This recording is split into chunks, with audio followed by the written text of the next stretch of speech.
He was a pathetic virgin loser who tried to peek at every girl and flirt with them all to finally get laid. But one day, he underwent surgery and became the most overpowered soldier, capable of annihilating an entire army by himself. He quickly became popular with girls, but in the process, he lost himself and fell into depression. In this world, how strong you are depends on a number marked somewhere on your body. The higher the number, the more powerful you are. But if your number ever drops to 0, you're dead, no second chances. Licht, who's honestly a pathetic virgin loser with no shame, ended up in trouble after he peeked at a girl's plot armor. As expected, she didn't let it slide and beat him up so badly that it felt like she wiped out all his future kids in one hit.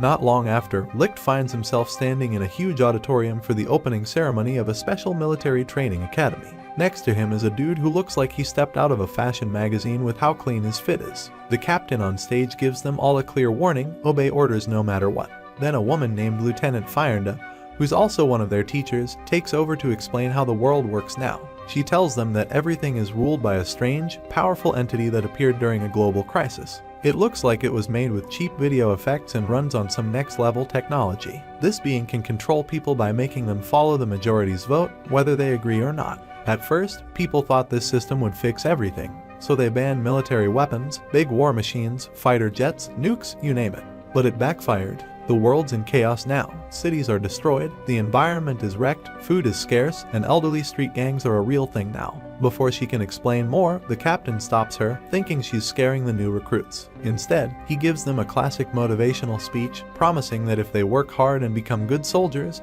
they'll get rewards like food and money. Everyone cheers up since, clearly, food is hard to come by now. Then he introduces their school principal, Major Schumerman. Despite the name, he doesn't look German at all. When Schumerman gets on stage, instead of giving a serious speech, he pulls out a children's storybook and starts reading a fairy tale. Everyone's confused, and a group of students, including one girl and 2 boys, start laughing. Schumerman asks them to be quiet, but they keep giggling. Out of nowhere, the captain walks over and casually points a gun at the laughing girl's head. Without hesitation, he shoots. He tells everyone that when Schumerman says to be quiet, you better shut up or end up like her. He then turns to the crowd and says that being a good soldier means following orders immediately. He shoots the other 2 kids as well, dragging them off the stage like garbage. The crowd loses it, screaming and trying to escape, but the doors are locked. The captain fires into the air and warns everyone, try to run, and you'll get treated like a doomed soldier in a World War II trench. Just when it looks like things are about to turn into a horror movie, Licht casually steps up and presses a random stick against Schumerman's neck like it's a knife. The captain thinks he's joking, but Licht stays serious. Schumerman doesn't flinch. Instead, he calmly explains how to actually break someone's neck with that stick, even guiding Licht's hand to show him how it's done. He says anyone, even a weak girl, can kill someone if they do it the right way. Licht asks if he's really serious about letting him do it. Schumerman says yes, claiming the best way to win the war is if he dies now. If Licht kills him, no one else has to suffer, but if he hesitates, more people will die. Licht is stuck between 2 terrible options. He tightens his grip on the stick, making Schumerman grin. But in the end, Licht backs off and refuses. Instead, he offers his own life, saying if someone has to die, it should be him. He starts going on about morals and right and wrong, even though he's not exactly a role model. Schumerman gets up, a dark energy forming around him that scares the whole crowd. But Licht stands his ground, looking him straight in the eyes. This actually impresses Schumerman. Fyrnda steps in to calm everything down and suddenly, the dead students get up. Turns out they were only hit with paint bullets. The captain, now revealed as Instructor Allen, explains it was all part of a test. The point was to show that soldiers who panic or crack under pressure die first. He stresses that in real battle, you don't get second chances. Fyrnda happily ends the opening ceremony and everyone is dismissed. Later, in his office, Schumerman chats with Allen about the students. Allen seems more impressed by a samurai-style kid named Takakazi, who didn't flinch even when bullets were fired. But Schumerman thinks Licht is special. He notes that Licht moved the moment Allen pointed his gun, while Takakazi acted only after the shot. Still, he says Licht isn't leadership material, at least not yet. But he wants to keep an eye on him. The next day, class officially starts, and Schumerman explains the school's ranking system. Everyone gets 2 stars. If a student collects 10 stars, they qualify to join the military. As a reward, their families get gold bars, quality food packages, and some old school-looking gold coins. But if their stars drop to 0, they're immediately kicked out and sent to a harsh prison camp nearby. When someone asks how to earn more stars, Schumerman says you can gain them by doing well in various school activities. But the fastest way is by taking stars from others, and yes, that means fighting. However, both students must agree to a duel first, and the winner only gets the amount of stars they both bet. This is called a star stake. Everyone receives their stars, except for Licht. When it's his turn, Schumerman announces he won't be given any. Instead, Licht is placed in a special program. He has 3 days to steal at least 1 star from another student or he's out for good. After class, Licht's friends are worried, but he tells them he's fine with stealing stars. He only came to this school to take Takakazi back home. Takakazi then reveals that Licht was sent by his grandmother, and Licht agrees, saying he owes her too much to say no. He asks Takakazi to come home, but Takakazi refuses. He doesn't want to be like Licht, someone who's willing to kill. He says Licht will never understand why he truly wants to be a soldier. Meanwhile, Alan asks Schumerman why he threw Licht into the special course. Schumerman explains that it was a test to see how Licht reacts under pressure and whether he has the potential to meet their high expectations. By the time the 3rd day rolled around, Licht still hadn't managed to collect a single star, and his classmates were starting to get nervous. Suddenly, someone came running into the room in a panic, shouting about something bad happening. The group rushed to the locker room, only to find a disaster. Every single locker had been busted open, and all the stars they had hidden inside for safekeeping were gone. Right away, Saki pointed the finger at Licht, calling him a creep and saying he might have stolen them too. But not everyone was quick to judge. Some students defended him, saying he might be a weirdo, but he's not a thief. As they argued, a scream echoed from outside. Takakazi bolted out the door and saw Sanohara being yanked around by her hair by a guy named Dwan. She begged him to give back her stars, and when everyone else arrived, they saw Dwan standing there with 10 stars in his hand. Takakazi stepped forward and asked if Dwan had forced her to hand over her stars. Dwan let go of her hair and looked smug, claiming she gave them up willingly. With his loser pose and smug expression, he looked more like a joke than a threat, but nobody was laughing. Still, Sanohara, clearly scared, admitted that she gave the stars to him. The group started accusing Dwan of breaking into their lockers and stealing the stars, but he shut them down by pointing out they had no proof. He asked if anyone had even written their names on the stars. Nobody had. So, technically, there was no way to prove anything. It was frustrating, but he had a point. Takakazi told Dwan he already had enough stars, but Dwan wasn't done. He demanded Takakazi's stars too. One of the girls called him greedy, but Dwan, with his creepy smile, explained that it was all for his grandmother's sake. His parents owned the dojo Takakazi's grandma borrowed, and if he didn't hand over his stars, she could get kicked out. Takakazi didn't want to risk that, so even though it hurt, he gave his stars to Dwan. The girls were shocked and asked why he gave in, but Takakazi explained how his grandma was already struggling. She'd lost weight, barely ate, and always gave him her share of food even when he begged her not to. He was desperate to become a soldier and earn enough to support her. He can even force her if she refused to eat. Later that evening, the 6 students who had reached 10 stars were called to gather at the main gate. Dwan, feeling smug, headed there alone, thinking he was the only one. But just before he could pass, Licht stood in his way, begging him to give Takakazi's stars back. Dwan didn't even hesitate. He punched Licht so hard he flew into a wall, then kept walking. At the gate, Schumerman stopped Dwan to count the stars before letting him through. Dwan proudly claimed he had 12, but when they asked to see them, the stars crumbled into dust, and then turned into frogs. Dwan was stunned. At the same time, Licht returned to the group with the real stars in his mouth. He had pulled a sneaky switch when Dwan wasn't looking. Dwan lost his mind, but the rest of the class was thrilled that his plan fell apart. Schumerman told Dwan to head back to class since he wasn't graduating anytime soon. The stolen stars were returned to their rightful owners, and Licht now had 2 stars of his own thanks to some clever rebalancing of assets. He told Takakazi that he decided to stay at the academy, not for himself, but to stay with him. Licht didn't want Takakazi to graduate either. At first, Takakazi was confused, but Licht explained his plan. While they remained students, their families would continue receiving extra food rations from the academy. That way, they could survive without rushing into becoming real soldiers. A few days later, the class was out camping in the woods. Licht, being his usual self, peeked at the girls while they were bathing. Shockingly, they didn't mind this time. Once they become soldiers, they'll lose their freedom anyway. Saki tried to show her massive cannons, but Licht just gave her his jacket and walked away, leaving her and everyone else confused. Licht asked them all a serious question. Did they really want to become soldiers if that meant having to kill people? Saki admitted she didn't want to kill anyone, but they might not have a choice. That's when Schumerman showed up and said they could be a different kind of army, one that fights without killing, like medics or recon teams. Licht was surprised but asked if that was even possible. Schumerman told them it was, but only if they became stronger than their enemies. Saki started crying, realizing there might still be hope, and the rest of the class felt hopeful too. They finally had a reason to believe they could protect others without turning into murderers. Later that night, Schumerman headed to a secret laboratory hidden behind his library. Fyrnda updated him on their latest findings. They still hadn't figured out how to copy the voting power of the All-Thing, but they did uncover some new abilities. Schumerman asked Alan about the war, and Alan admitted that it couldn't be avoided. Every country was getting ready for battle. David joined in, saying the All-Thing should have banned war entirely instead of just banning nukes and heavy weapons. Schumerman asked if David had found everyone who knew too much about the All-Thing. David confirmed he had and asked if Schumerman wanted them handled when the time came. Schumerman nodded. David warned that it was dangerous, but Schumerman promised to keep his word. Alan reassured David that his DNA data was stored safely, and once they developed working cloning tech, they could bring him back. Schumerman then asked Fyrnda for an update on something called the ACES project.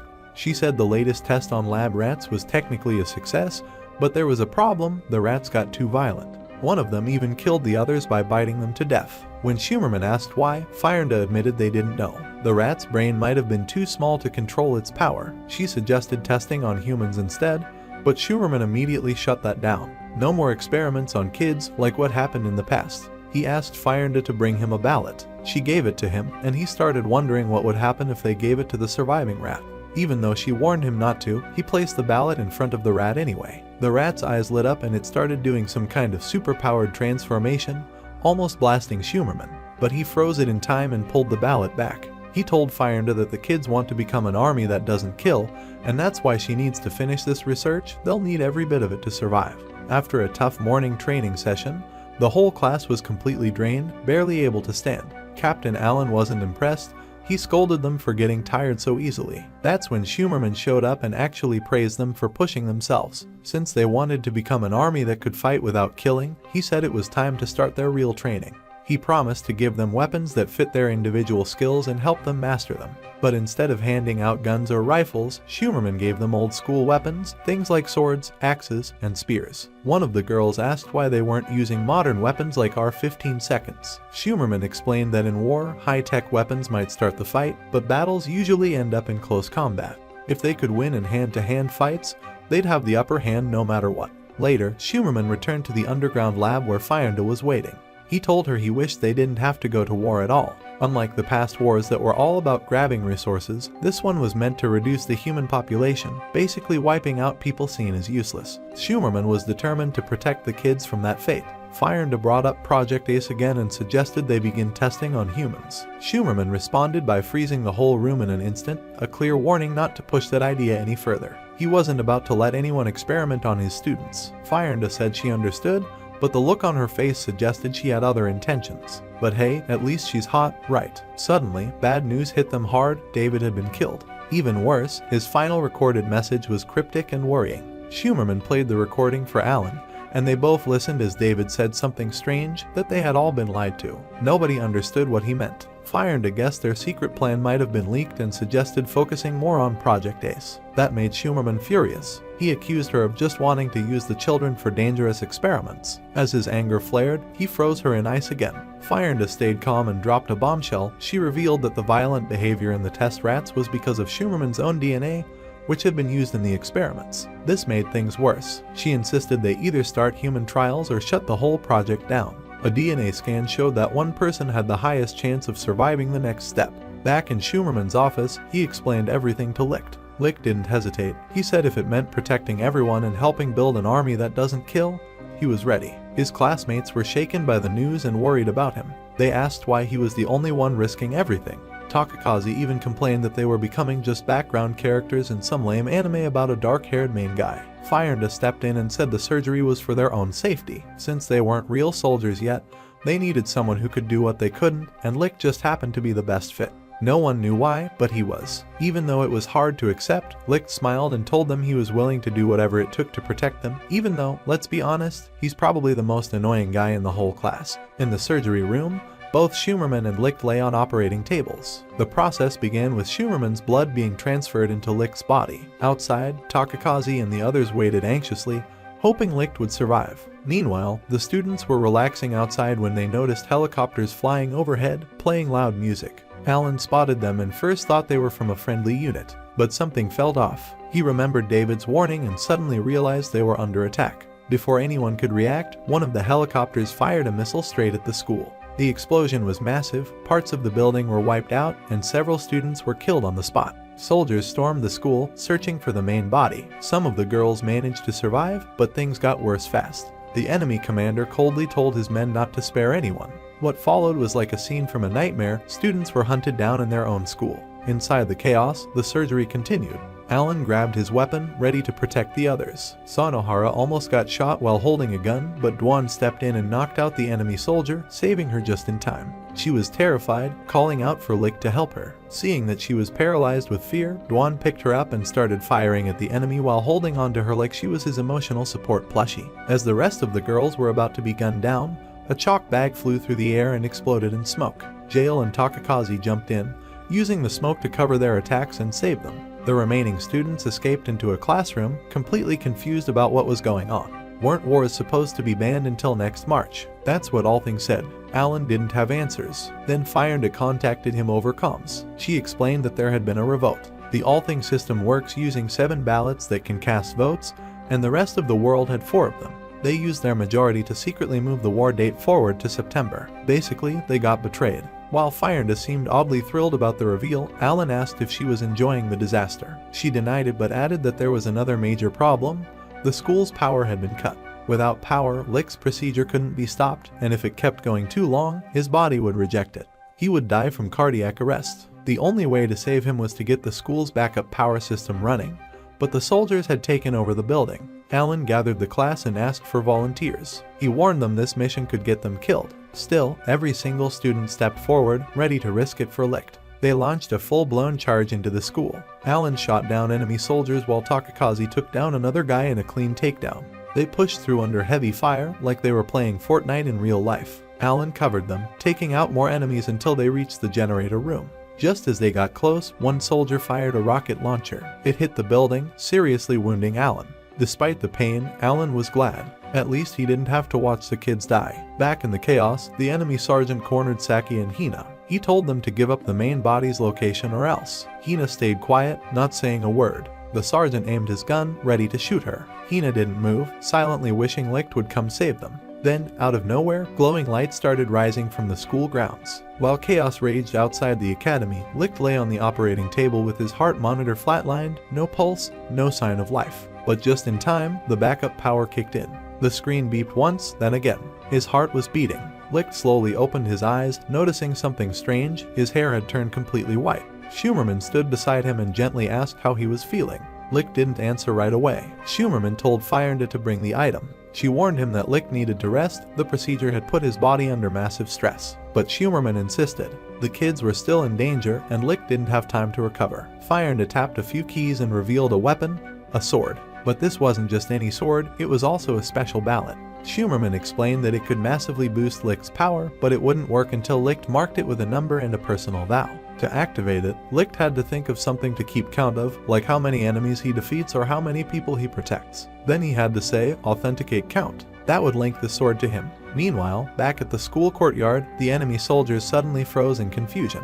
Everything got eerily quiet, until a red flash blasted through the air, smashing into the wall behind them. It was Licht. The sergeant panicked and ordered the soldiers to fire, but the bullets stopped in midair before reaching him. That's when Licht realized what Schumerman meant by absolute strength. Everything moved in slow motion. He was like Neo from the Matrix mixed with a silver-haired anime god. He calmly stepped forward, flicking bullets aside like dust. Then he spotted one of his friends injured and unconscious. That flipped a switch inside him. Filled with rage, Licht rushed toward the enemy helicopters and tore through them with ease, even while their rotors were still spinning.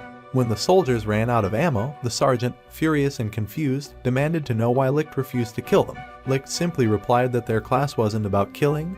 They were the punch and kick army. No guns, just raw skill. He knocked the sergeant out cold with the back of his sword, officially ending the fight. Licht stood tall, swearing to destroy war itself. He knew it wouldn't be easy, but he believed they could do it together. Saki stepped forward, impressed, and now completely in love with him. Actually, almost the whole class, girls and even some boys, started blushing around him. Everyone shared a laugh. But then the defeated sergeant and his men started laughing too. They stood up and revealed something horrifying. Their bodies were strapped with bombs. The sergeant held a detonator and claimed that they'd take everyone down with them. Licht dashed in and snatched it right out of his hands, smashing it. But the sergeant didn't flinch. He said the real plan was already set in motion.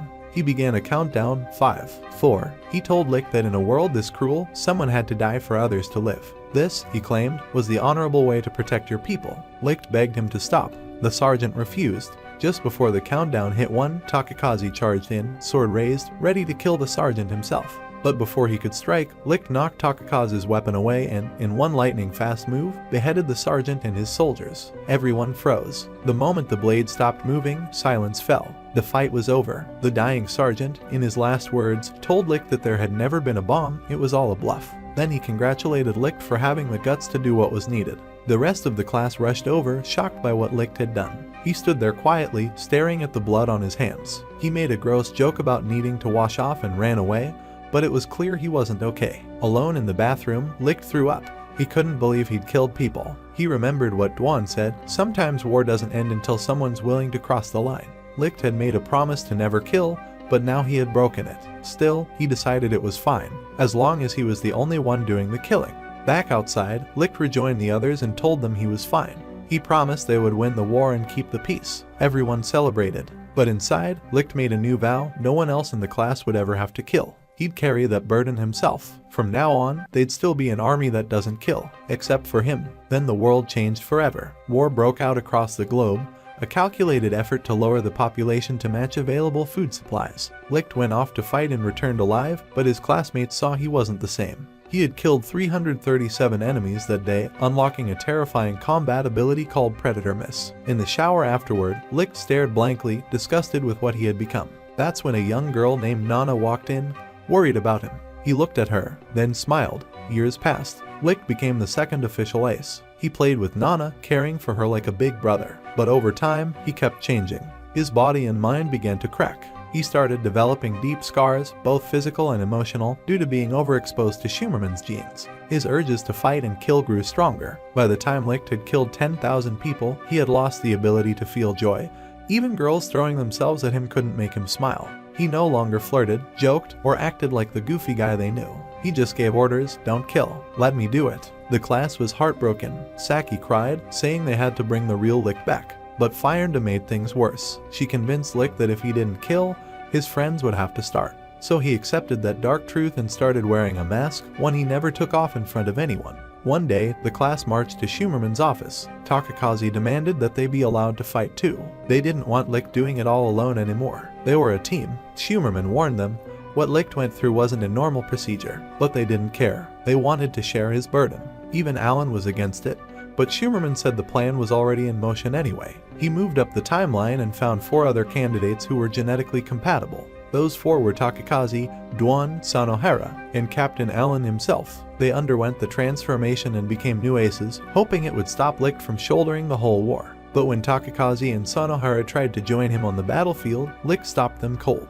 He told Takakaze that if he followed him again, he'd cut him down. They were stunned. Licht had grown distant, cold, even cruel. They didn't know he was still hurting deep down. But his silly mask made it hard to take him seriously. Fyrnda told Schumerman and Alan that if they didn't fight back and take the offensive soon, they'd be wiped out. She explained that by gathering all 7 original ballots, they could cast a single united vote and create a perfect world, Utopia Alsha. Schumerman agreed. There was no more hope for saving the world, but maybe they could still save the children. He said he'd carry the blame, even if Licht hated him for it. Meanwhile, out on the field, Licht lost control. He started swinging his sword wildly, screaming about killing enemies. Takakaze and Genji tried to stop him but were thrown aside like nothing. Sanohara ran up to him, trying to talk sense into him, but Takakaze yelled at her to stay back. Licht didn't listen. In his rage, he slashed and sliced off Sanohara's arm. Despite this, the class didn't leave him. They followed his orders, stayed off the battlefield, and watched him suffer. They started to realize that the only reason Licht still stayed connected to them was his desire to protect them from becoming killers. But if he lost that reason, they feared he might never come back. 2 years had passed since the war ended. The skies were finally clear, and peace had returned. A young girl named Nana, full of joy, recorded a video of herself smiling and celebrating. She talked about how happy she was that she no longer had to use her powers to predict where enemies were coming from. Her face lit up as she confessed her feelings for Licht, saying she felt something special the very first time they met. That video was her way of telling him how she felt. It was her love letter to him. But there was one problem. Licht had been asleep for 3 whole months since the end of the war. Still, Nana was hopeful. She made a promise to herself to train harder and become more graceful and feminine by the time he woke up. What she didn't know was what truly happened on the final day of the war. Back then, Schumerman and the others had managed to collect all 7 of the original ballots, powerful tools linked to Althing. With a unanimous vote, they activated Althing's godlike power to create a new world high above the ground, a floating paradise they called Utopia Alsha. Then, with another unanimous decision, they stripped the lower world, the one they came from, of all its resources to fuel this new society and protect it from invasion. The people of Alsha weren't born the usual way. Instead, they were grown from embryos, created using genetics from many races and countries. But they were never told the truth about the world that came before them or how Althing worked. Life in Alsha was ruled by strict power, with each person carrying a number that decided their value. Life there flourished, while the people left behind in the abyss were left to suffer in ruins. Takakaze, one of Class A, was completely against this. He ran away with one of the original ballots and declared that Class A was rebelling against Alsha. Alan tried to stop him, but Firenda insisted that Licht should be the one to deal with it. In the final showdown between old friends, Licht ended up killing Takakaze. As Takakaze lay dying, he remembered the memories they shared in their younger days. Licht's mask fell off, and tears streamed down his face. He was horrified by what he had done. Firenda and Saki tried to comfort him. Saki even reached out, hoping to bring him back to who he was. But Licht couldn't forgive himself. From that moment on, he disappeared. His heart felt like it stopped beating that day. 20 years passed after the end of the war before Licht finally woke up. He looked exactly the same as before, but the years weighed heavily on his mind. He never smiled again. Desperate to learn what happened to his old classmates, he discovered the truth. Classa had stayed behind to care for orphans who were left with no families after the war. Food had become nearly impossible to find. What little they grew was often taken by Alsha. In the end, many members of Classa gave up their own lives so the children could survive. Licht and Nana managed to escape the military forces, but even 50 years later, Licht still refused to take off his mask. That didn't change in 100 years, or 200. Nana, now much older, still believed he would one day return to his old self. She vowed that when he finally removed his mask, she would ask him to marry her, even if she was old and wrinkled. But 300 years passed, and Licht never took it off. He had lost himself to guilt. Meanwhile, Alsha thrived by draining the world below. Licht, after centuries of reflection, decided enough was enough. He was going to take down the entire Alsha system, even if he had to face the whole military by himself. Far away, a young girl named Hina watched in horror as her mother was pulled into a mysterious hole in the earth. Right before vanishing, her mom handed her a special ballot and begged her to find the legendary ace. Hina buried her mother and set off on a journey alone, feeling like she'd never belong anywhere. After 5 long years of traveling, Hina arrived in a lively town and stopped to rest at a resort. There, she met a few girls who were amazed that she came all that way alone. Hina explained she was searching for someone, the legendary ace her mom told her about. The girls were surprised, saying that was just an old myth. Suddenly, a creepy-looking doll floated toward them in the water. It popped open, and Licht popped out, scaring everyone away. Except for Hina. He immediately asked her thick plot, which freaked her out, and she ran. Licht, now a 300-year-old weirdo, chased after her, still begging for cash and food. Thankfully, Nana showed up and sent Licht flying into a tree with one punch. She gave Hina something to eat and protected her from Licht's ridiculous behavior. Curious, Nana asked Hina her name and where she came from. Hina explained she lived in a remote mountain village with her mom until the abyss swallowed her. Nana explained what the abyss was, a ruined world left behind when Alsha took everything. She also explained how everyone in the world had a number on them. Nana's number was 77, showing how many people complimented her food. Hina realized she had 441 written on her thighs. Licht, being his usual pervy self, tried to peek under her skirt, but Nana knocked him across the street. Some girls nearby also kicked him, annoyed at his reputation. Nana warned Hina that if someone's number hits 0, they're taken by the abyss, instant doom. She apologized for scaring her, but Hina said it was okay. Nana added something else: in this world, people with higher numbers must be obeyed. When Nana asked what Hina's number was tracking, Hina said steps. That shocked her. Each count equals 100 kilometers. That meant Hina had walked over 40,000 kilometers. Hina explained that she'd been traveling for 5 years to find the ace, just like her mother asked. She believed he had a white star and had done amazing things in the war. She asked if Nana knew who the ace was. Nana said it was just a legend, but Hina insisted she heard he was in the town. Then the military approached. A man with a white star on his face stepped forward. Hina started crying, convinced she had finally found him. He said to come with him to talk privately. Nana tried to stop them, but he warned her to stay out of military business. Hina waved goodbye and followed him, thinking she was finally close to her goal. But once inside his home, things took a dark turn. The man tried to flirt with her. Hina changed the subject and showed him the ballot. His entire demeanor shifted. He asked if she was a ballot holder. Hina was confused. She had no idea what that even meant. He drew his sword and demanded she give it to him. She refused, saying it was her mother's last gift. He sliced the couch next to her to prove he wasn't bluffing. He was about to attack when Hina shouted that her count was higher than his. That meant he had to obey her orders. He paused, then smirked. He said that only applied if she accepted a star stake, a formal battle where both sides bet their count.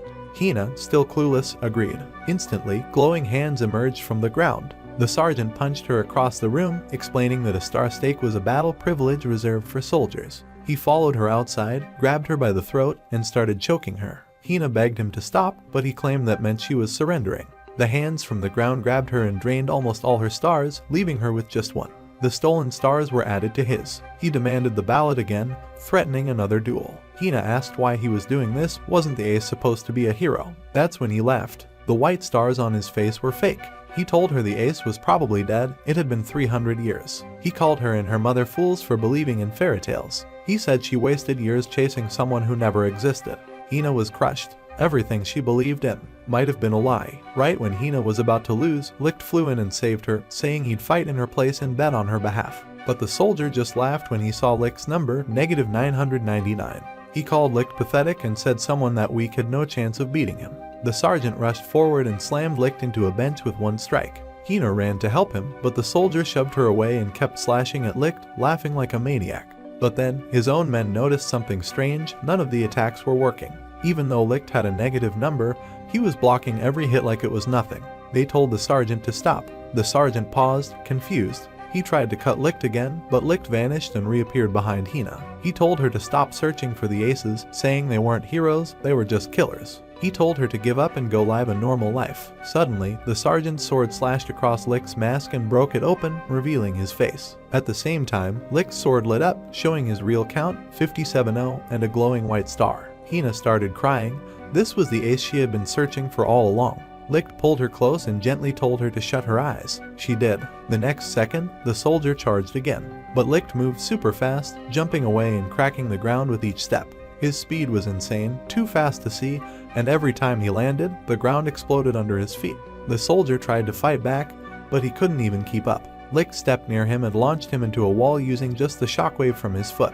He demanded the soldier give Hina's stars back and apologize. Then he hit him hard with his glowing sword. The soldier kept trying to fight, but Licht dodged everything. He jumped into the air and hit the soldier with a bunch of quick strikes, earning him the title Ace of Flashing Strikes. People thought his negative number meant he was weak, but it turns out that was just because he got rejected by girls too many times. While flying through the air, Licht told Hina he'd return her stars. He came crashing down with a powerful finishing move, knocking out the soldier. The hands from the ground took 759 counts from the soldier and gave them to Hina, raising her number to 760. Licht told her he was fine. Hina was so happy, she cried again. Then, typical Licht, he grabbed the ballot and said he might sell it for money. Hina looked confused. Licht joked that since his number was higher now, he had the advantage, but if she didn't like it, she could always challenge him in a star bet. She cried again and said her mom told her to find the ace. Licht gave her a strange doll in exchange for the ballot and told her, "I'm not the ace you're looking for." Then he walked away. Hina went back to Nana and told her what happened.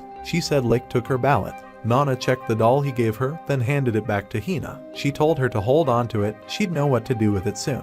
Hina looked at the doll, confused. Then it suddenly exploded into flowers and the ballot reappeared. Licht never took it, he protected it the whole time. Nana smiled, but warned Hina holding a ballot is a serious crime under Alsha's rules. If the wrong people found out, it could be dangerous. The next day, a girl named Lynn hears that Licht is now a wanted man. Wanting to help, she decides to post wanted flyers all around the village. She spends the day trying to take care of people, and her count increases based on how much she's helped others. But Peel, her friend, doesn't get it. He tells her that her count only goes up when she truly helps people in serious need, not by running around posting papers. He suggests she go find the criminal instead. As she walks through the village, Lynn thinks it'd be hard to catch someone wearing a weird mask like Licht's. Just then, she spots a suspicious-looking guy she calls the Pudding Man and tries to rip off his mask. But he quickly tells her his mask is totally different, he changed it yesterday. She realizes he's right and apologizes. Before she can leave, Pudding Man says he's hiding his face because he's been dumped by 1,000 girls, and his only dream is to go on one single date before he dies. Teal begs Lynn to help him, thinking it might actually raise her count. Lynn offers him her hand, and her count jumps up instantly. They end up spending the day hanging out, even drinking juice together. Eventually, they walk across a shaky bridge. It's dangerous, but Peel encourages them to cross it anyway. As they step forward carefully, the bridge starts to shake. Licht sees this and tries to be a hero. He saves Lynn just before she falls, and when she looks at him closely, she starts to feel something, like he's the mysterious hero she's been dreaming of. Licht starts crying, saying he doesn't want this to be his one and only date. Teal, the world's best wingman, convinces Lynn to give him a lap pillow, and again her count rises. But then Licht teases her, causing her count to shoot up more from embarrassment. Lynn starts realizing something's not right. The guy in front of her has a negative count and fits the description of the wanted criminal. She figures out his identity. He's Licht. She reaches for her sword, but Licht playfully takes it, saying he can give her a different kind of sword. But Lynn has had enough. She kicks him over and over with pure anime rage. Even though she tries to beat him up, Licht takes it all with ease. But then he tells her that she's already done fatal damage, because from the moment they met, she broke his heart. Lynn, blushing, says she can't fall in love with a criminal, but kind of hopes to have a happy life and kids with him one day. Hearing the word kids, Licht jokes that he's heading out for milk and disappears, leaving Peel behind with some pudding as thanks for being the best wingman. Lynn screams in frustration. Meanwhile, Hina is working at Nana's store, helping customers. But then a military lieutenant shows up, sits at her table, and quietly asks where Licht is. Hina refuses to say anything. The lieutenant gets up, tells his soldiers to head west, and then blows up the whole shop. As the dust settles, Hina wonders how he's so strong. Nana explains it's because he holds a ballot, a source of incredible power. Back in Lynn's town, she regrets not capturing Licht when she had the chance. She thinks she'll never live down wearing short skirts forever. Suddenly, the Pudding Man appears again and starts running. Lynn chases after him. They dash through the town, passing by a girl selling radishes who thinks they're just a bickering couple. Everyone hears someone shout that Lynn has a boyfriend, and the whole town starts gossiping. Lynn denies it, but Licht casually says, "Then why'd you show me your heart if we weren't dating?" Everyone freaks out, and with all the distraction, Licht escapes. Meanwhile, Hina begs Nana to help her find Licht before the military does. But Nana says they can't leave yet. They need to fix the carriage. Licht watches everything from above and notices something strange. This town is way too peaceful, even with a wanted man like him around. He sees how everyone looks to Lynn for help. A mom even asks Lynn to name her baby. A baker complains about a kid stealing again, but Lynn tries to protect the child. She promises to help him next time he's hungry. The boy starts crying. Old people want massages. Lynn even steps on a toy and tries fixing it. Peel reminds her that Pudding Man might be getting away, but Lynn says she can't ignore people who need her. That's when Licht finally realizes the reason this town is so peaceful is because of Lynn. He jumps down, fixes the girl's toy, and hands it back. But suddenly, spikes burst out of the ground, and the commander appears, stepping on the girl's doll. Soldiers surround them. Lieutenant Jail steps forward and tells Licht to quit pretending to be unconscious. With his identity exposed, Licht removes his pudding disguise. Lynn gasps, he's actually handsome. The soldiers attack. Licht dodges every blow and protects Lynn from getting caught. He knocks them all away with one strike. Jail says he'll handle him himself, but Licht jokes that he's not into getting handled. Lynn steps in, but Jail tells her to state her mission. She uses the moment to explain the rules to us. Ballots give people special powers, and only the military is allowed to carry them. But Licht doesn't care. He says his count is 57-0, and that's way higher than Jail's 900, so he suggests Jail should just run. But Jail activates his powers and iron spikes shoot out from the ground. Licht tries to dodge by running up a wall, but the spikes pierce through. With no way out, Licht speeds up and zips around, but Jail is faster. He smashes Licht down with a giant iron pillar. Licht is shocked at Jail's strength and realizes he must be hiding his real number. Jail confirms it. His true count is 12,500, and his belief is to punish evil with his own hands. He surrounds them with pillars of steel and gets ready to end the fight. Jail throws a massive punch. Licht barely blocks it. Lynn wants to help, but her skirt won't fit through the gap. Jail lands another blow from the side, knocking Licht down. Licht gets back up and moves faster than before, but Jail knocks his sword into the air. Jail switches to hand-to-hand combat, but Licht matches his stance. They clash, and Jail finds an opening. He kicks Licht aside and throws him off balance. The sword falls back down, but instead of keeping it, Jail throws it back to Licht, saying he's slow anyway. Licht throws back a roast and then jumps into the air to use his strongest move. Jail is ready. He casts a huge iron fist from the sky and slams Licht down, pinning him. He tells Licht he won't let him go unless he gives up information about his allies. Licht jokes about Lin's armor instead. Jail doesn't understand Licht at all. He's clearly not an ordinary criminal. He wonders how someone like Licht knows high-level military combat moves. He's shocked the military still hasn't caught him. Licht refuses to snitch, so Jail summons a whip to force it out of him. But Lin jumps in the way and says Licht's not a bad person. He's been helping her this whole time. Jail says that just because she's trying to build a playground for kids doesn't mean she's doing her job. He calls her useless. Lin starts to cry, saying her superior is right. But Licht tells her not to apologize. He says he didn't fight seriously because he didn't want to hurt her town. Then he snaps the iron cuffs easily. Jail realizes Licht was holding back and may have even hidden his true number. They both charge forward. The explosion from their clash destroys the cliff below them. Lin falls and Jail tries to catch her, but Licht moves faster and saves her first. As they fall, Licht jokes that she's heavy and should go on a diet. She calls him a jerk and his count drops. Jail catches up and Licht tosses Lin to him to keep her safe. Then, instead of escaping, Licht jumps back to the village, carrying Lin back to safety. He tells her to get off him because she's crushing him. But then he sees the flyer she made and finally understands what she was trying to do. Inspired, Jail uses his steel powers to build the playground she wanted for the kids. He warns her the playground will only last 3 days, so she should finish building it quickly. Then they'll both go after Licht together. As Jail walks away, he feels conflicted. He broke one of his rules and lost some of his count, but he's still wondering, what is Licht's true strength? A little girl walks up and gives Jail her broken toy. He creates a screwdriver and quietly starts fixing it. Licht was walking through the town market with Hina when suddenly Lin ran up to him, clearly annoyed. She scolded him for making her chase him down, but also thanked him for saving her life. Then, boom, she pulled out handcuffs and tried to arrest him since he was still a wanted criminal. Before anything could happen, Jail showed up. Without saying much, he used his iron powers to form weapons from the ground, scaring away the crowd. He told Licht not to hold back and to fight seriously this time. They were about to go at it when Nana yelled at them for causing trouble and messing up the town. Both of them quickly stopped and put their weapons away. Later that night, Jail woke up in the middle of the town square. The place was empty. Turns out, Nana had made them drink and party so hard they all passed out. He shook Lin and Keel awake and told them it was time to move. They had to catch up to Licht. Meanwhile, Licht and his group were headed to a place called Andes. Jail and his team thought Licht was in Leinen, so they rushed there instead. But on the way, they found a badly injured soldier lying in the road. Once they got to Leinen, they were shocked. It had been completely destroyed. Keel pointed them toward the lake, except the lake was now a massive black hole, swirling with darkness. You couldn't even see the bottom. A wounded soldier nearby explained what happened. He said the day had started normal, then the ground began shaking. Suddenly, the lake was gone and replaced by a huge abyss. Out of it came a flying demon, and no weapon could hurt it. Everything was destroyed, and flames wiped out the town. Jail guessed the creature might be a ballot user with fire powers, but the soldier shouted that it wasn't human, it was something else entirely. Then the soldier passed out from fear and exhaustion. Jail was confused. Flying was forbidden.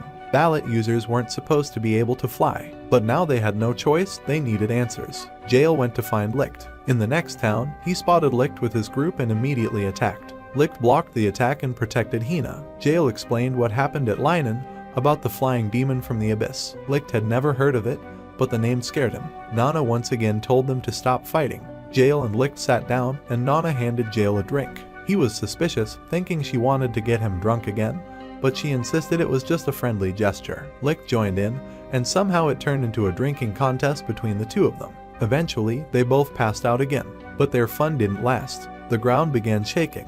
People screamed. The abyss had appeared in this town too. The same deep sound rumbled from the pit. The injured soldier from before recognized it immediately. It was the same sound the demon made.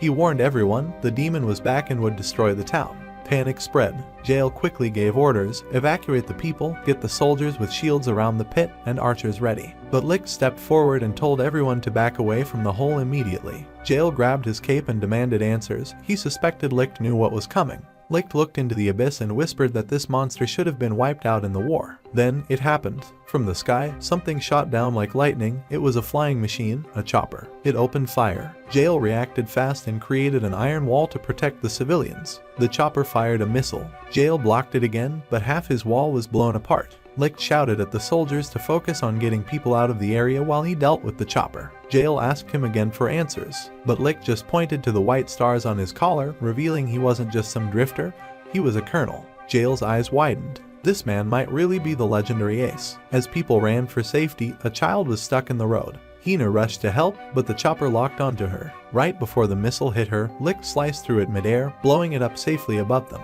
Licht chased the chopper, but then black hands shot out of the ground. It was Althing, the mysterious force. It slammed Licht into a building. The chopper tried to fly higher, but Althing couldn't reach it. Licht got up and tried again, but the hands blocked him every time. Hina asked what Althing was. Peel explained, Althing attacks anything it touches, even Licht. Suddenly, a shadow appeared behind Licht. A gun pressed to his head. A voice said, Commander Licht. It was Sahara. Jail asked who she was, then bang, Sonohara shot him in the chest and he fell. Licht ran to check on him. Lin shouted, asking why Sonohara would do that. She calmly introduced herself, the Ace of Pursuit, another one of the legendary aces. She told everyone to forget what they saw, but since she knew they couldn't, she started firing at the crowd, killing both soldiers and civilians. Licht ran to stop her, but she suddenly hugged him from behind, smiling and saying she missed him. Licht begged her to stop. She said she was just following his past orders, to kill anyone who got in their way, and she had done it for him. He struggled to break free. She let go and floated into the sky, saying that just like him, she would kill calmly and efficiently and that he should be proud of her. Then she rained bullets from the sky. Licht rushed to stop her, but her shots kept following him. He blocked them, but they curved midair and hit him from the front. She reminded him, her ability makes her bullets chase the target, no matter where they run or hide. Licht hit the ground hard. Hina ran toward Licht to help him after he was shot, but another soldier grabbed her and held a gun to her head. Sonohara's men surrounded the rest of the group and pointed their guns too. Peel tried to protect Lin, but he got punched and the group was captured. Sonohara told Licht that if he wanted to save everyone, he needed to become who he used to be, the killer they feared. Licht begged her to stop. He didn't want to go back to that person, and he definitely didn't want to hurt her. But Sonohara said she wanted him to kill her. Still, she teased him, saying he wouldn't because he was just Ryaido now, a kind and soft-hearted man. They pinned Licht to the ground. One soldier pointed a gun at a little kid's head and said if Licht didn't transform into the ace of flashing strikes, the boy would die. Sonohara said she could feel his desire to kill returning. Licht promised the boy he'd protect him, but the child just cried for his mom. Sonohara warned Licht not to make promises he couldn't keep. She turned her back and ordered the soldier to pull the trigger. But just then, gunfire erupted. Half of Sonohara's soldiers fell in an instant. Licht had already broken free and started wiping out the rest with blinding speed. He picked up his sword. Nana shouted for him to stop, but Licht told her to stay quiet. He turned to everyone and said, "You've all wondered who I really am." Then he put on his mask. He said, "I'm the plunderer," and declared his goal, to take everything away from Alsha. He knocked the gun from Hina's head and faced Sonohara, who was smiling with excitement. "You're finally back," she said, ready to die by his hands. Licht reminded her of the rules. When two aces fight, it must be a formal star stake. Sonohara agreed and said she'd bet all her stars. Licht did the same. Althing appeared to make the fight official. They began. Sonohara fired non-stop as Licht dodged with extreme speed. Everyone watched in shock. Nana explained this wasn't just any fight, it was a battle between two legendary aces, and it wouldn't stop until one of them was dead. Lin believed Licht would win, but Hina was scared. Sonohara's count was 32,000, while Licht's was only 5,700. Licht kept blocking and deflecting her bullets, but eventually one hit him and slammed him into a wall. Peel was stunned. Licht had kept up with Jail, who had a higher count, so how was he losing now? Maybe. Licht had been hiding his true power. Suddenly, Licht shouted, and a red aura exploded from his body. Everyone gasped as his count began to rise fast. Nana explained that this shouldn't be possible, but Licht was different. He was an ace, after all. By the time it stopped, his count had jumped to 57,000. Sonohara smiled. "Now you're strong enough to kill me," she said. But as she blinked, Licht disappeared. She looked around in panic. Then, he appeared behind her. She fired again, thinking the bullets would chase him. But they didn't. They dropped to the ground, cut in half. Licht appeared again and attacked her from every direction. She couldn't react. Nana shouted at everyone to get back. This wasn't Licht anymore. Nana explained that when Licht unleashes his full ace power, another personality takes over, the will to kill, left behind by Schmelman. Licht screamed, and his red aura turned purple. Now, he was unstoppable. Sonohara fired, but the bullets bounced off. Nana warned that in this state, Licht could hurt anyone, friend or enemy, until he collapsed. Sonohara ran out of bullets. Licht hit her with a powerful strike that blasted her into a wall. Her count dropped to 16,000. She opened her eyes, saw the blood on her hands, and screamed. Nana said Sonohara had been controlled, probably drugged to force out her powers. She wasn't evil, she had once been the kindest ace, afraid to fight, scared to kill. Sanohara broke down in tears, realizing what she had done. Licht walked up to her and called her names, pushing her even more. Sanohara raised her gun and fired, calling herself his enemy. Hina hugged Licht, begging him to stop and come back to himself. But Licht called her the enemy too. Sanohara fired again, helping Hina escape. Licht kicked Sanohara away and prepared to finish her. But Sanohara only wanted to see him smile again. Jail suddenly stepped in, stopping Licht's strike. He picked up Sanohara's glasses and put them on, saying he'd be Licht's new enemy. They clashed, creating a blinding light. Jail was pushed back, his old injury reopening. Sanohara begged him to stop Licht. Licht charged again. Jail didn't flinch. Sanohara jumped between them to protect Jail. Licht paused. She apologized for shooting Jail. Licht wiped her tears silently. Nana warned everyone to stay alert. Licht was about to strike again, but Jail calmly blocked it with a single iron pebble, showing his strong will. He hurled an iron bar and knocked Licht down. Jail asked him, "Is this really what you believe in?" Licht said yes, he wanted to eliminate anyone who'd start another war, so his friends would never have to kill. Jail didn't fully agree, but said he'd face him properly. He put on a glove with a counter and summoned a giant iron statue. The statue fought Licht and landed a strong blow, pinning him.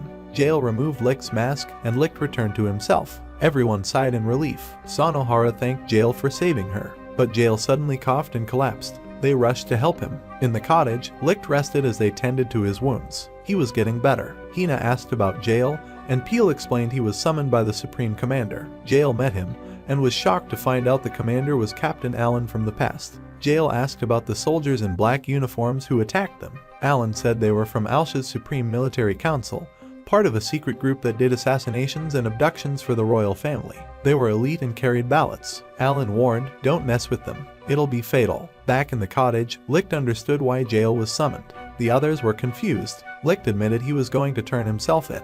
He believed the council had learned they attacked Althing, and they'd spare Jail's team if Licht surrendered. Licht's count was dropping fast. Sanohara begged Jail not to hand him over, scared they'd turn him into a weapon like they did to her. Jail stayed silent, then suddenly tied her, Lin, and Peel to the wall with his iron powers. He was about to take Licht when Hina jumped in front of him, begging him not to. Nana stepped in and slapped Jail across the face. Everyone froze. She said Jail always talked about convictions, but in the end, he only followed orders, never thinking for himself. Licht, on the other hand, had always stood up against authority to protect people. Jail realized she was right. He released everyone. Nana started crying. She remembered how, 300 years ago, they were the only ones who ever believed in Licht. She told them about her powers and said she would protect them now. She told them they needed to return to the past, to 300 years ago, when it all began. Maybe then they could stop everything.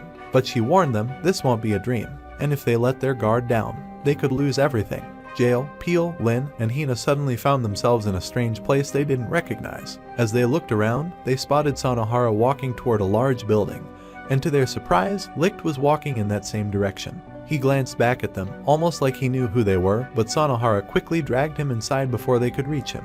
The group followed and stepped into what looked like a school hall packed with people. A military academy ceremony was happening, and they realized this place was from the past. This Licht was younger and not the same one they knew. As they explored, someone bumped into Hina and shoved Lin to the floor. It was Dwan, who acted like a jerk. Jail tried to step in, but his powers didn't work here. Dwan punched him, drawing a crowd, but thankfully the situation didn't turn into a fight. Later, the group ate in the cafeteria, where Jail and another student, Takakazi, instantly clashed and argued. Meanwhile, Hina thanked Licht for saving her earlier. She playfully teased him for always helping girls, which led to some funny banter between them. Peel brought them to the record room and showed them old footage of something falling from the sky along with a classified file about Althing, but he couldn't access the deeper files. That's when Captain Allen showed up. He explained that Althing was a powerful being that once saved humanity, and its presence completely changed the world. They also realized something big. Alsha, their world, wasn't even the original place. Everything in Alsha came from this place they were now in, the true origin. Jail started to understand that their mission wasn't just about learning who Licht was, it was about figuring out the truth behind their entire world. Later in class, their teacher Schmelman announced a goal to form an army that never killed. Licht's class was inspired, and they agreed to follow that dream. But Jail didn't fully trust Schmelman. One day, he secretly followed him to his office and overheard a conversation. Schmelman was planning something dark to destroy Althing and prove the power of the ballots. Jail immediately felt something was wrong and collapsed in fear. Young Nana showed up and warned him he'd be dead in 5 seconds if he didn't leave. She quickly teleported him to her room, which amazed Jail. Nana revealed she was experiment number 7, sent from the future to help guide those who come back in time.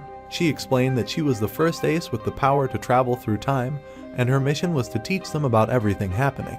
Jail learned that everyone with powers, including the aces, came from this very school. When Althing was discovered, people with special DNA started getting powers naturally, and Schmelman's DNA was used in experiments to create more wizards. Nana was one of those test subjects, the only one who survived. Now, it was Licht's turn to undergo surgery. Jail wondered if stopping that operation could change the future, but Nana admitted she didn't have many answers. Jail asked why Licht would become a killer in Y-class and never turned into the peaceful army they hoped to be. Nana didn't have a solid answer either, but she was sad about it. Before Jail left, Nana gave him a memory card from her future self and said it would be important. Jail asked her to come with him, but she refused, worried it would change the future too much. Still, she appreciated that he cared. Jail promised that 300 years from now, he'd return for her. She smiled and let him go, wishing him luck. Back with the group, Hina felt confident they could still help Licht. If they stayed by his side, maybe he wouldn't become the monster they saw in the future. She believed that the regular Licht, the one who cared about his classmates, was stronger than the killer he became later. Jail agreed with her, remembering their first fight where Licht held back, even with a lower count. Teal tried to argue, saying Licht only won the war because he became a killer, but Hina stood her ground. She believed they could stop that from happening. Just then, Captain Allen arrived and said the operation on Licht was going well. Hina shared the good news, but Lin felt sad that she hadn't figured out how to help Licht the way Hina had. Teal comforted her and praised her kind nature, but when he tried to confess his feelings, the school suddenly came under attack. War had begun. They witnessed Licht killing soldiers for the first time. He was trying to stop them from using non-existent nukes, but the group still felt heartbroken. They couldn't stop him. Hina rushed to find him and saw him standing alone, filled with regret. He didn't listen to her comforting words. Suddenly, time was up. The group started glowing and were pulled back to their timeline. As they left, Jail said goodbye to Takakazi and the others. Hina made a choice. She realized that even if Licht couldn't be changed, she loved him for who he was. She kissed him and promised to stay by his side, love him forever, and even have his children, so he would never feel alone again. Back in the present, Nana met them and said that even though they couldn't change the past, that wasn't the point. She just wanted them to understand how it all began. As they returned to camp, Hina asked to see Licht again. She found him standing alone on a cliff and asked if they could continue where they left off 300 years ago. But Licht gently refused. He reminded her that she was still just a girl, and he was over 300 years old now. He gave her his cape to keep warm and told her to grow up, follow her heart, and find someone special who truly loved her. Back at camp, everyone was stunned when Jail suddenly punched Licht. He told Peel to play the memory card. They all watched a video from Nana after the war. In it, she shyly called herself Licht's wife, which embarrassed the real Nana. The video continued as she explained Licht's condition and even broke down crying, saying she didn't know how to help him anymore. Nana tried to defend herself, saying those were things she said when she was younger. Licht hugged her and apologized. He explained he didn't take off his mask because he didn't know how to smile anymore. Sometimes, he couldn't even fake one. But he told her the truth, he made it through 300 years because she was there for him. Later, Licht tried to sneak out of camp again, but Hina had set traps to stop him. One of the traps left him hanging upside down from a tree. She helped him down, but when he tried to run again, she started crying. She said he always left her behind, no matter what he promised. Since returning from the past, he'd been avoiding her completely. She asked if he hated her that much. Licht didn't answer right away. Instead, he asked if her mother's name was Tsukina. Hina was shocked that he knew her mom's name. Licht explained that Tsukina had been his childhood friend. He didn't know if she had survived the past 300 years. But after seeing Hina with the original ballot, he finally understood Hina was Tsukina's daughter. He revealed that the original ballot allows the user to vote directly with Althing. Whoever collects all 7 can control the world itself, even rewrite the laws of nature. Licht believed Tsukina must have stolen it from the special service unit led by Schmelman, something only she could pull off. While Licht was off dealing with his own battles, Schmelman got a message from one of his soldiers saying they had finally found Hina. The soldier suggested grabbing the ballot she carried, but Schmelman said no, this was all part of his plan. He wanted Licht to have something worth protecting, something that would eventually bring him back to Schmelman as the true ace of flashing strikes. Back with Hina, Licht gently told her again that he wasn't the ace she was looking for. Then he asked if she knew anything about her father. Hina replied that her mom had told her he passed away long ago. That's when Licht dropped a huge truth, he was the one who killed her father. He said Hina had even met her father in the past without knowing it. His name was Takakazu, and her mother Tsukina had been his fiancée. Hina was stunned and heartbroken hearing this. Licht also revealed that the name Hina came from the ballot Takakazu once used during the Wasteland Wars. He said Hina should see her father as a hero, but also see himself as the villain who took her father away. He said goodbye again, telling her he was heading off to face the enemy army. The weight of this news was too much, and Hina collapsed from the shock. Before Licht could leave, Jail stopped him. He demanded to know what Licht planned to do with the original ballot. If Licht was going to destroy the country using it, Jail felt it was his duty as a soldier to stop him. Licht pulled out his sword, ready to fight, and Jail got serious. He admitted that while friendship wasn't his strongest value, others in their group cared deeply about Licht. Jail asked if Licht planned to abandon them just like he did with Class A. Licht said he had no choice. He didn't want anyone else to get their hands stained with blood. He'd already broken his promise to create a peaceful army, and he believed he should be the only one to bear that guilt. Jail fired back, calling him foolish for pushing people away and pretending that carrying all the pain alone was noble. Licht argued that he didn't want others to turn into killers like him. Even though the smell of blood haunted him, he was willing to keep fighting if it meant protecting everyone else's dreams. Jail accused him of chasing self-satisfaction. He said if Licht really thought he could fight an entire army by himself, then he'd have to face him first. Licht accepted. They both leaned in close, staring each other down, but then quietly went their own ways. Before flying off, Licht asked Jail one last favor to protect Hina and the others. As Licht soared through the sky, he thought of everyone he'd met. He felt grateful for them, and wished he could accept Hina's love, but he was terrified of hurting someone important again. All he hoped was that when it was all over, he could see her one last time. At the capital, Duan was already waiting.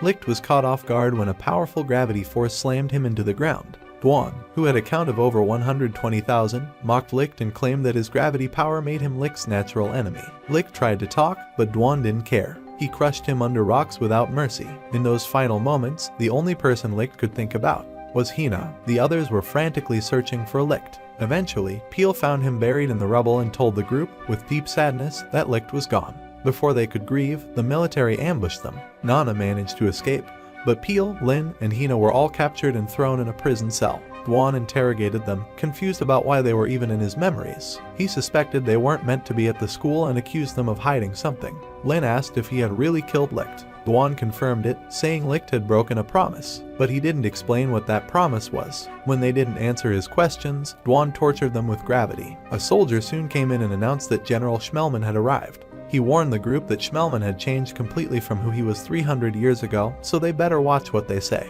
Schmelman suspected Nana had messed with time by sending them into the past. Hina asked why he betrayed Class after they had believed in him, and Lin agreed, upset by his betrayal. Before they could continue, a soldier shoved a gun in Lin's face, warning her to address Schmelman properly as general. Schmelman revealed a disturbing truth: the peaceful army that didn't kill had been a trap, a test to weed out the weak. If anyone truly believed in that dream, they were too naive to be soldiers. Everyone was heartbroken by the truth. Then, shockingly, Schmelman ordered Duan to perform the ace operation on them. Everyone was horrified. The soldier moved to inject Hina with the drug, but Duan stopped him. Duan demanded they run a proper gene test first, but the soldier refused, saying the general ordered them to use the new drug directly. The drug could turn anyone into an ace, but it didn't care if the person's genes were compatible, it was dangerous. Duan got furious and revealed that his count came from how many people he'd forced into submission. Duan finally turned against the general. He freed the group and told them to escape. As they got ready to run, Hina grabbed her staff,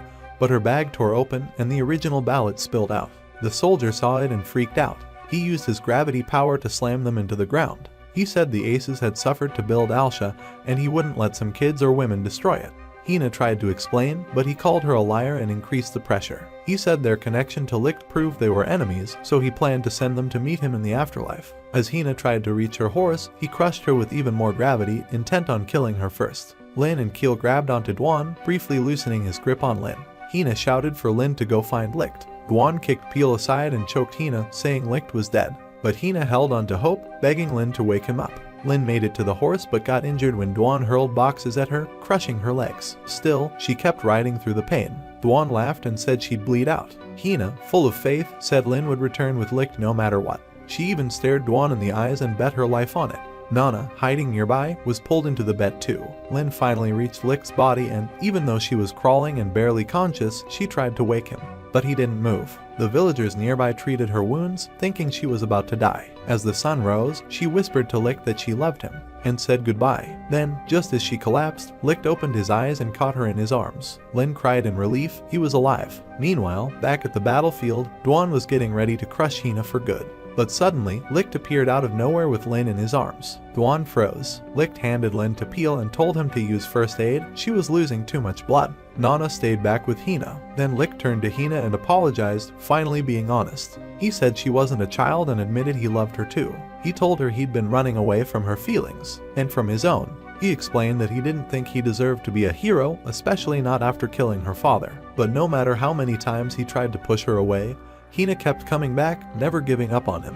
He finally realized something. Even if he used violence and kept his distance from Class A, he had never been alone. Licht now stood face to face with Duan, finally confronting the heavy truth that he had failed to keep his old promise to protect Alsha without killing. Licht hated breaking that vow, but Duan argued it was necessary. He said the survival of the city depended on it. If Alsha fell, food and supplies would run out and people would suffer. Without waiting for a response, Duan began hurling massive rocks at Licht using his gravity powers. Licht dodged and slashed back, trying to break through Duan's gravity shield. He was determined not to break his word again.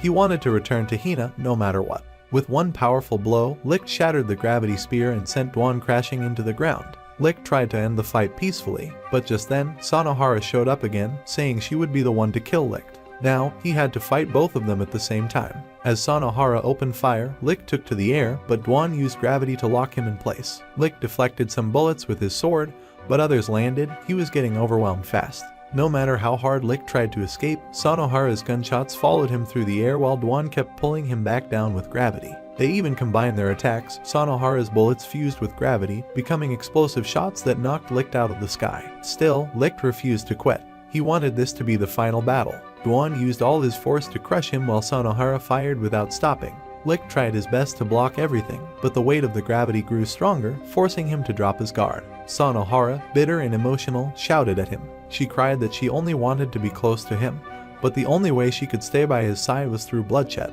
As she kept shooting, Duan accused Licht of lying to them. He blamed Licht for breaking their dream of an army that doesn't kill. Licht tried to defend himself, but Duan slammed him into the ground even harder. He reminded Licht of the time during the war when they had to kill children. Licht had asked why, and Duan answered coldly, because it's war. Now, he said they had to keep killing so no one else would have to. Just when Licht seemed completely defeated, Nana appeared and yelled at Duan to stop, saying it wasn't Licht's fault.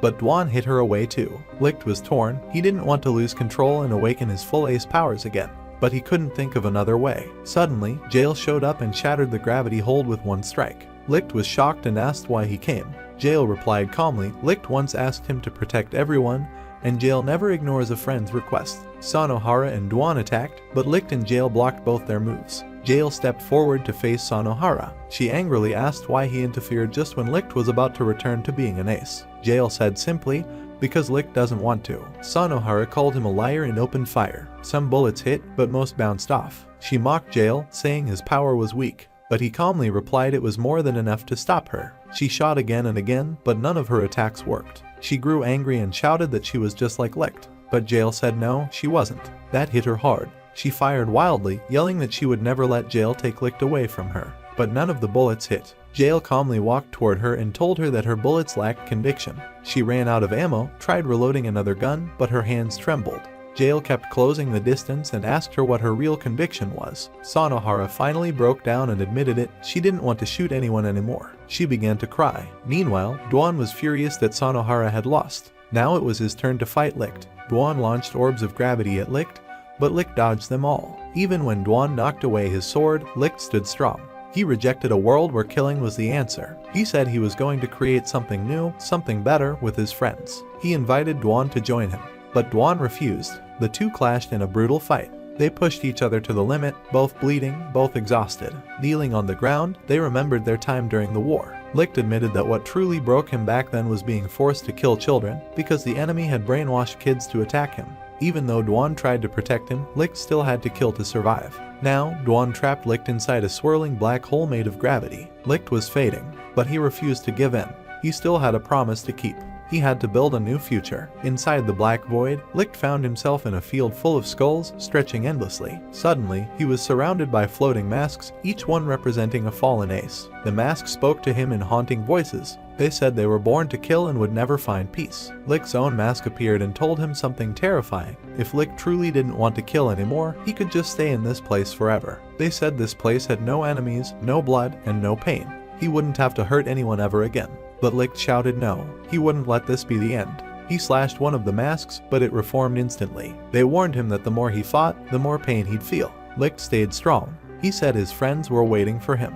He kept fighting, cutting the masks over and over, but they kept regenerating. They mocked him, calling him the leader of an impossible dream, a killer leading a peaceful army. Licht admitted he had made terrible mistakes. He had hurt his friends, but he still wanted to make it right. One mask appeared as Takakazu, Hina's father. It questioned if Licht had the right to hold Hina in hands that had murdered her dad. Licht fell to his knees and almost gave up. But then, he heard Hina's voice. She was calling to him. She still believed in him. Duan told her that Licht wasn't coming back, but Hina refused to believe that. Jail and Sanohara agreed. They all believed Licht would return. As Hina's voice grew louder, Licht stood up. He remembered the promise he made. His sword began to glow with light. He turned back to the masks and said, "I'm not alone anymore. I have people who will carry this burden with me." He slashed through every single mask, including the one shaped like Takakazu's. Then he drove his blade straight through the pile of skulls. Back in reality, Duan's orb started glowing, and suddenly Licht broke free of the gravity field. He stood tall and told Duan that he hadn't fulfilled his promise to Classy yet. Duan screamed in frustration and tried to strike, but Licht blocked it and countered with a powerful punch, sending him flying into a wall. Licht had won, and then, all his friends rushed in to welcome him back. And that's where this video ends.